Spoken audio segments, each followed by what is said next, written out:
I would like to thank Hettiararchchi and all the members of the Hrant Dink Foundation for making this one-of-a-kind conference possible.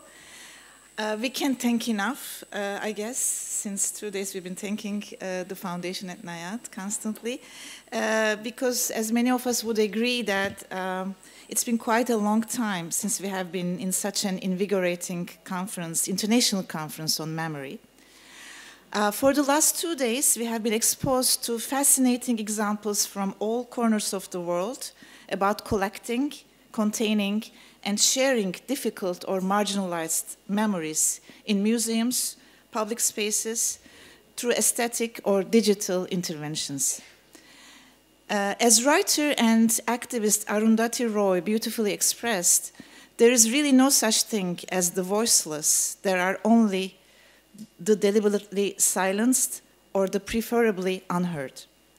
In this panel, entitled Power of Testimonies, Personal Narratives and Stories, we will continue listening to very creative approaches to collect, store, and disseminate stories of the unheard.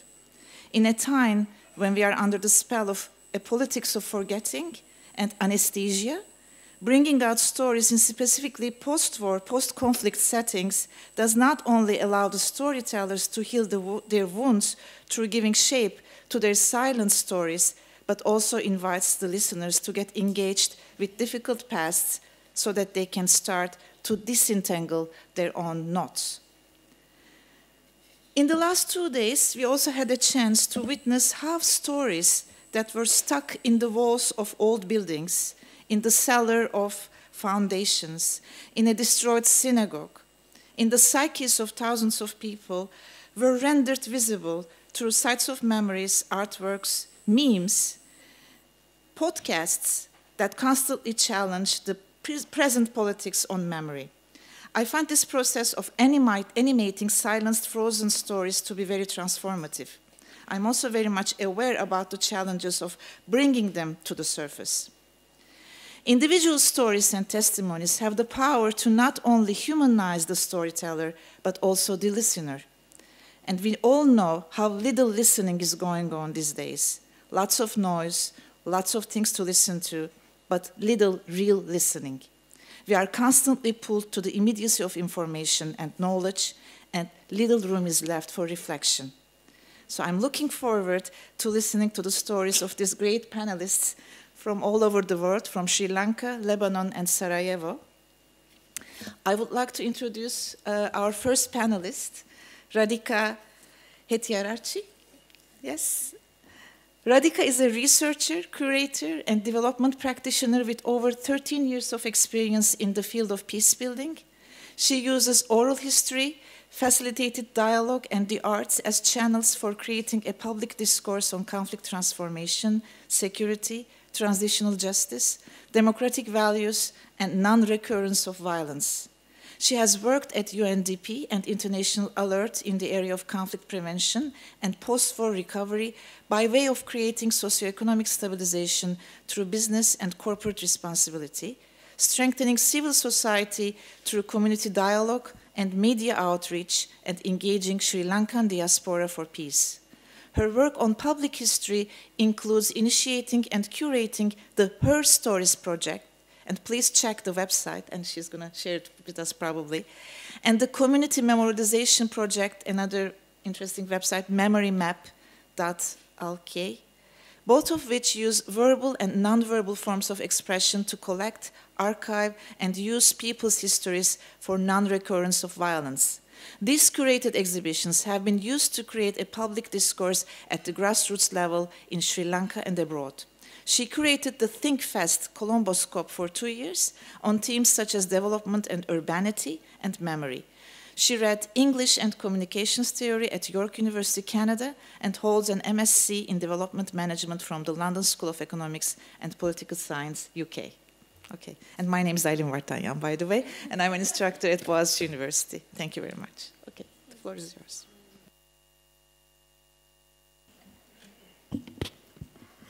Hi, thank you, everybody. I know this is a difficult time after lunch, but we will persevere. I want to thank NIAD and the Hernding Foundation for inviting me, and all of you for a really excellent and fascinating conference so far. Okay. Okay, thank you. Right. In this presentation, I want to talk a little bit about, rather than describing the projects that was mentioned earlier, or talking too much about the history of the Sri Lankan conflict, I want to provide a practitioner's perspective and explore a few questions and issues and challenges that have emerged in practicing memorialization in insecure contexts such as Sri Lanka, where society is in transition. I will leave a lot out of this presentation due to time restrictions, but please feel free to talk to me afterwards about the methodologies or about the diaspora interaction with these stories from the ground, about the process of truth-telling and truth-seeking that we've been using in our country. Or visit the two websites, and they have a lot of resources on practitioner notes and facilitation guides and so on online. But before I proceed, I'm going to just give a very basic and wholly inadequate overview of the Sri Lankan conflict. It's going to be, the conflict is very complex. It goes so far back even to independence in 1948. So whatever I'm going to say now is not going to be enough in terms of talking about the causes or the impact of it, and it's going to be very reductionist, so bear with me, and I apologize for that. The Sri Lankan conflict was 26 years old. It ended on the 18th of May in 2019 with a resounding military victory. It was between the government of Sri Lanka and the LTTE. There were 4 attempts during these 26 years to have a peace process, and all 4 of them obviously failed because it ended with a military victory. So the way the war ended meant that there was very little actual addressing of the root causes of conflict that gave rise to the war. With the culmination of the war is a culmination of decades of perceived and systematic discrimination against minority communities, and with the end of the war in 2009, the government at the time chose to create a triumphalist nation-building narrative that excluded and marginalized the subaltern. The environment at the time was restrictive towards civil society. It was restrictive towards speaking about grief or mourning the dead, and definitely free speech. And it was active in intimidating and closing down these spaces. So the first project, the Herstories project, existed in this context. 2015 marked a change in the country's government, and a new government came into being, the Good Governance government, and with it, transitional justice mechanisms came officially and formally to the country. But as you can see in the chart, in the last, 3-4 years, very little has been actually achieved for the victims. And so the second project, the Community Memorialization project, exists in this context where it was a little bit more open. If we focus very briefly on the practice of memorialization by the state and the LTTE during the war, during and after the war, they have mostly been in the service of a specific and legitimizing narrative. However, there have been grassroots practices such as throughout the war, such as these bus shelters that communities and villages put together, and pujas and almsgivings or naming of small roads in their villages in honor of the dead.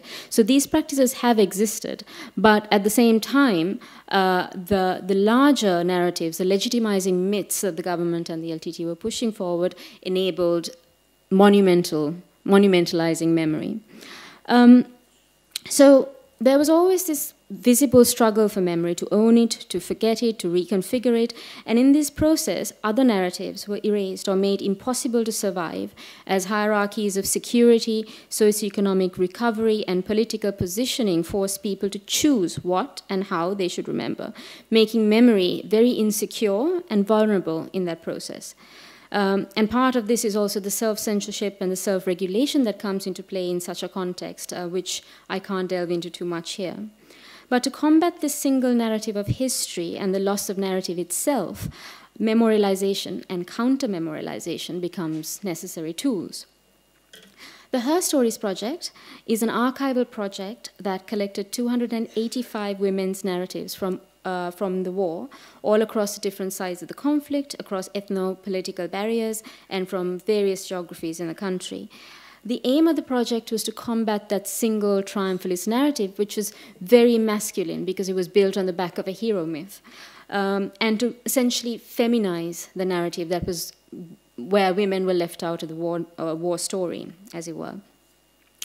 The project deliberately chooses not to frame the narratives, but to present them as they are, to allow for the stories to speak for themselves.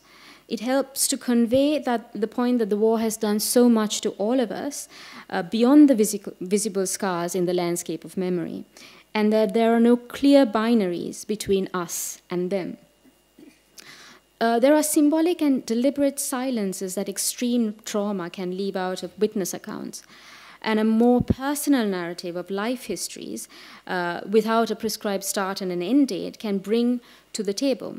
The familial history format that is used is a sort of a window into a much larger and complicated context.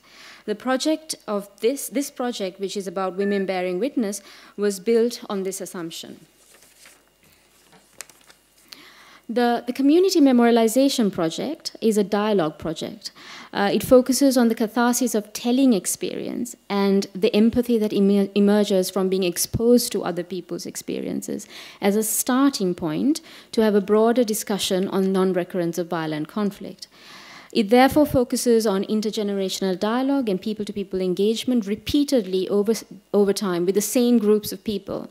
It first starts with homogeneous groups and then widens the circle to try and get interaction between groups. The project is built on the assumption that absolute truth does not really matter so much as freeing one's voice from the narratives that are prescribed to that voice. There are efforts to provide, both projects are efforts to provide platforms for truth-telling. Again, the assumption being that voicing, the very act of voicing and controlling one's own story becomes a democratization of the truth-telling process itself. Oh, sorry, it's done something to the text, but it's fine. The project actually has four main components. One's archiving and sort of collecting and documenting stories. So there's 350 of these narratives. Then there's dialogue. So it's using these stories on, as you can see, on walls and trees and all sorts of places at village level to get people to engage with the stories and deepen that dialogue. It uses the stories to widen and have a public discourse by, having shows on TV and talk shows and so on that talks about memory. And then it uses its stories as dispersed archives stored in public libraries across the country. And the whole purpose of this is towards pushing for non-recurrence of violence or having that conversation. And I'm not going to go into the problematic of dealing with the past with the hope that it will actually heal and actually prevent violence. I don't have enough evidence for that in the project. It's still ongoing. But it is a big, strong assumption, and I don't know where it's going to go. Both projects use verbal and non-verbal methodologies to capture these narratives, including audio-ethnographic formats of letter writing, trees of life, and memory mapping. For example, collecting women's histories in situations where men play a controlling role, you can see that we've used these trees of life and letter writing up on top there, where women can write these letters in their own home, in their own space, away from people. So they can take weeks or days or whatever they need to write these letters in their own time, which gives them an addressable other to process their story, but still gives them the space to do it in their own home. And the children's memory maps, for example, that you see there are another really interesting methodology because the children draw these maps of their villages based on what they know, what they see, but also what their parents have told them. And then their grandparents come in and layer that history with stories of their own about certain places that the kids didn't know about. So this kind of process is a transfer of these embodied memories of a dying generation to make them visible physically on a map, which in a sense is a childhood activity, but it then becomes a repository for memory. And so there are all these really interesting methodologies, but we can talk about it later. I don't have enough time to go through with it or show you some of the individual histories, but you can look at it online. Both projects have tried to go beyond the intention of archiving intention of archiving counter memories as a product of memorialization in itself, but have moved towards it as a process of using these memories to probe and catalyze new thought, thereby focusing on the multidirectional nature of memory. So what can I tell you about some of the lessons that have been learned in this process of collecting? First, one of the key issues is the balancing out of narratives. And these are all focusing on the lessons we've learned for us as practitioners of memorialization. So what do I mean by this? What do I mean by balancing out of narratives? I think we as practitioners often fall into the trap of trying to build consensus or an idea around this has happened to all of us. I myself am guilty of that. This highlights the challenges of a normative equation of people's experiences in a highly complex ethnopolitical situation, ignoring the nuances of the ethnic conflict and the entrenched power dynamics, especially in relation to subaltern narratives. For example, in the South, one of the memories that people talked about was the often disregarded and faded narratives of the JVP insurrection from the 88 to 89 during the time of the war. And they felt that they needed to be brought out to balance out the pain that was felt in the South. But in the North, it was very clear that what they were looking for, first of all, was state acknowledgement of what had happened to them. So in the North, for them, any other inclusion of memorialization would dilute the space, their space, of a 30-year prolonged conflict and a very sustained and systemic attack. So what this does is that for us as practitioners, it really calls for a nuanced understanding of violence and experiences of war and the degrees to which it has affected people psychologically and politically and socioeconomically, and how they manifest themselves in power dynamics of unequal politics. So all of these contradictions actually is problematic for equalizing the platform and making it accessible to all without thinking about these nuances and how people feel about them. The focus of memory on the past sometimes can be problematic in the context of non-recurrence, because for us, we need to understand why conflict happens and what those signs are in order to prevent it in the future. And I really liked, this links up to what Jennifer was presenting in the morning as well about non-recurrence and the question of why and understanding how. There's very little positive transference of memory that happens between generations in Sri Lanka. And this focus on symbolic reparation, memorialization as symbolic reparation in the TJ process, sometimes makes it too technical, where it becomes about incidents of violence rather than the decades-long stories of systemic issues that have given rise to this. And without understanding the why and the elements or the conditions that led to that, then it's very difficult to expect people to recognize the signs in the future of this happening again. And it could possibly happen again in Sri Lanka. There's currently ongoing tensions. So, it makes it all the more important. No? Okay. Okay. Sorry, I saw this. Okay. Right, and in this context, I actually just want to flag, but not go in depth, about memorials as a process of memorialization. It's probably not the best way to do it, and Sri Lanka is no exception, where the government has been taken a monumentalizing approach to memorials, that as you saw earlier. So I think it's probably not the best way to try and understand the why, but there's a discussion note online called Remember on the Memory Map website, which is a result of all of these consultations we've done on the ground, so you can read that if you need. So, echoing David Reef, the writer David Reef, the right to forget may be as important as the right to remember. So, the sequencing and timing of memorialization then becomes interesting and important, because there is currently a lot of frustration with the slow process of TJ in Sri Lanka. And in that context, memorialization and pushing for memorialization is sometimes a barrier and a burden for people to move on.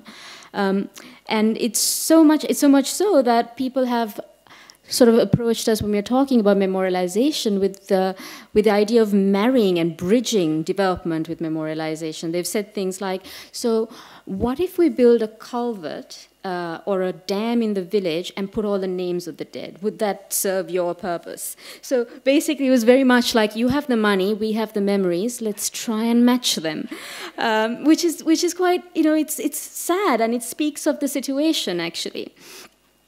So as practitioners, we get caught up in this importance of archiving memory as a public good, and this moral obligation to remember for the sake of the future, which might not be a primary need for the victims as they weigh their options and priorities in very real terms of the now, of the present. So, but then delaying this is also problematic because of the changing nature and the insecurity of memory in a highly politicized context. So the onus that people seek for accountability and acknowledgement is on the government.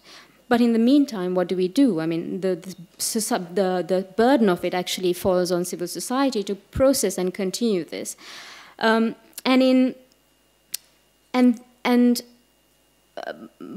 in that sense, it can be a bit of an imposition on people, because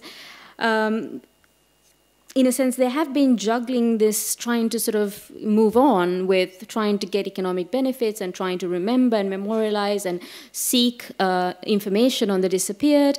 And this can actually be, in some senses, an imposition.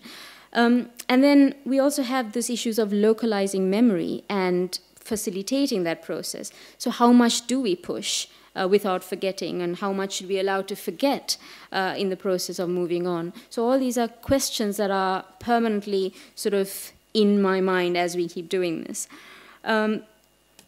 Which brings us to some of the very real struggles of working. Well, actually, just before I move on, I think we, as a community of practitioners, we do need to think about romanticizing localized memory and problematizing agency a little bit, and whose memories and how we remember. But again, I don't have time to do that, so I will move on and we can have that conversation over coffee. This, for example, is another story of a woman who's seeking justice for her child. But again, these are stories that we collect and move on. What she wants is answers, which we can't give as practitioners of memorialization. So it's a very frustrating space because our needs are not synchronized. Right, so this brings us to the very real struggles of working with memory, not just in insecure context, but within the geopolitical battlefield that is this competition to stay relevant and visible to donor priorities. And this is a very real problem for a lot of us. And this essentially is a challenge of projectization of memory. There is no such word, I just made it up. Or maybe there is. We speak in jargon a lot of the time. We speak about, okay, I've got to run. But we speak about, TJ and memorialization in very technical terms, and this can be unrelatable to a lot of people. So trying to sort of get people behind, the people with the memories, getting them behind this idea of why we need to remember is very difficult and very frustrating for them. And if you think about memorialization as a decades-long process, then making it a 1-year or 3-year project is a very, very difficult task. And distilling it is actually a disservice to our memories. This brings me to my final point, which is on the flexibility that needs to be built into memorialization work. We may not end where we thought we were going to end, but I think that's okay, and I think that's probably how it should be. We need to actually pressure our donors to understand and accept that flexibility needs to be built into our projects. So traditional development frameworks like log frames are ineffectual in a context of something like memorialization, which is so emotional and so personal. So if you look at this, for example, this is a theory of change, or the project we started at the very beginning. It's a complete and utter mess. And this is how we started.